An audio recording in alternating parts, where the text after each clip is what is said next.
ছাত্রদলের আর কাউকে হত্যা করা হলে সরকার পতনের আন্দোলনের হুঁশিয়ারি দিয়েছে জাতীয়তাবাদী ছাত্রদল। ঢাকা বিশ্ববিদ্যালয়ের শিক্ষার্থী শাহরিয়ার আলম সাম্য হত্যাকাণ্ডের ঘটনায় ৩ জনকে কারাগারে পাঠিয়েছে আদালত। হত্যার প্রতিবাদে উত্তাল ক্যাম্পাস। শিক্ষার্থীদের নিরাপত্তা দানে ব্যর্থতার দায়ে ভিসি, প্রক্টর ও স্বরাষ্ট্র উপদেষ্টার পদত্যাগের দাবি সাধারণ শিক্ষার্থী সহ ছাত্র সংগঠনের নেতাদের।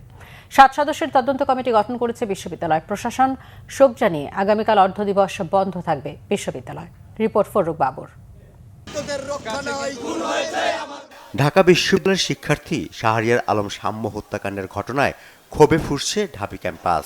মিছিল, মিটিং আর স্লোগানে শিক্ষার্থীদের নিরাপত্তাহীনতার কথা ভেসে আসছে।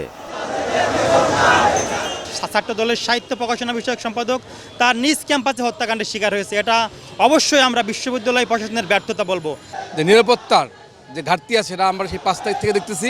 ইউনিভার্সিটি অবশ্যই ক্ষতিগ্রস্ত হচ্ছে। আমরা ধিক্কার জানাই এই ধরনের ঘটনায়। শুধু ছাত্রদল নেতা বলেই না, ক্যাম্পাসের প্রতিটা শিক্ষার্থীর জীবনের নিরাপত্তা দেওয়া এই প্রশাসনের দায়। সাধারণ শিক্ষার্থীদের পাশাপাশি মিছিল করছে ঢাকা বিশ্ববিদ্যালয় ছাত্রদল। সেখানে অংশ নেন কেন্দ্রীয় ছাত্রদল নেতারা। বুধবার দুপুর 12টার দিকে রাজু ভাস্কর্য থেকে মিছিলটি বের হয়ে মসজিদ, মধুর ক্যান্টিন ঘুরে শেষ হয় ভিসির বাসভবনের সামনে। সেখানে সংক্ষিপ্ত বক্তব্যে ছাত্রদল নেতারা সাম্য হত্যা নিয়ে শিবিরের মিথ্যাচারের নিন্দা জানান। একই সাথে প্রশাসনের নীরব ভূমিকা এবং ভিসির আচার আচরণের নিন্দা জানান তারা।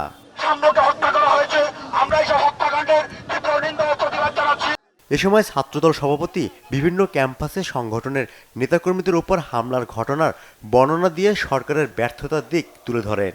যদি আগামীতে এই রাজধানী ঢাকা সহ সারা বাংলাদেশে একজন ছাত্র দলের নেতা কর্মী আক্রান্ত হয় এবং ইন্টারিম সরকার যদি কোনো ব্যবস্থা না নেয়, আমরা সরাসরি সেই সরকারের পদত্যাগের দাবিতে ছাত্রদল রাজপথে নামবে।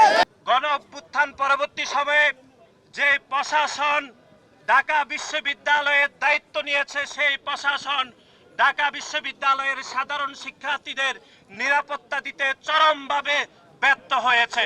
মঙ্গলবার রাত 11:45 দিকে রমনা কালী মন্দিরের পাশে মাদক সেবন করছিল গ্রেফতারকৃতরা।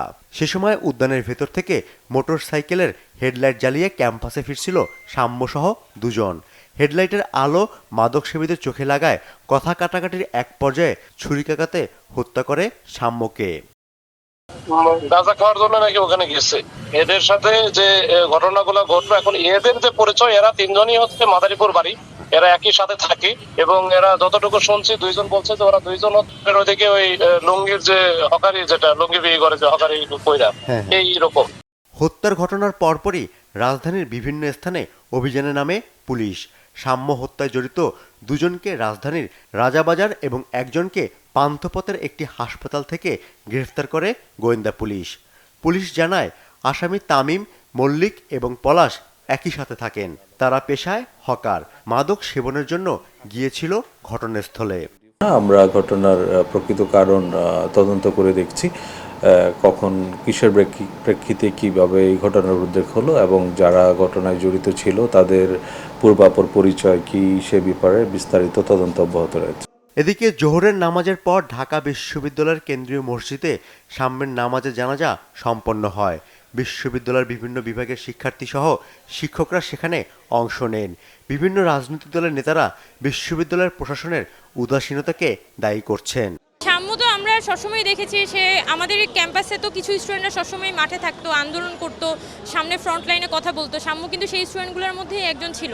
এখনো পর্যন্ত এই ক্যাম্পাসে ছিনতাই, রাহাজানি, মারামারি, মব ইনজাস্টিস, নানান ধরনের সমস্যা আমরা দেখছি। হলগুলোতে আপনার ক্যান্টিনের খাবারের মানে সমস্যা, অর্থাৎ এই সমস্যাগুলো যদি বিশ্ববিদ্যালয় প্রশাসন তারা দূর করতে না পারে তাহলে শিক্ষার্থীদের ভিতর কিন্তু অসন্তুষ্টি বাড়বে। ছোট্ট একটা চক্রের বিরোধিতার মুখোমুখি হওয়ার পরে তারা ঘাবড়ে গিয়ে কিংবা ওই জায়গাটা আমলে নিয়ে বিশাল সংখ্যক শিক্ষার্থীর যে দাবি নিরাপদ ক্যাম্পাস নিশ্চিত করা, সেটা পারে নাই। এটা ইউনিভার্সিটি প্রশাসনের চরমতম ব্যর্থতা। এখন দায়িত্ব হচ্ছে এটা এখন আবার নতুনভাবে নিশ্চিত করা। এই ঘটনায় শাহবাগ থানায় বাদী হয়ে হত্যা মামলা দায়ের করেছেন সাম্যর বড় ভাই SM শরীফুল আলম। ফরুক বাবু, বাংলা ভিশন, ঢাকা।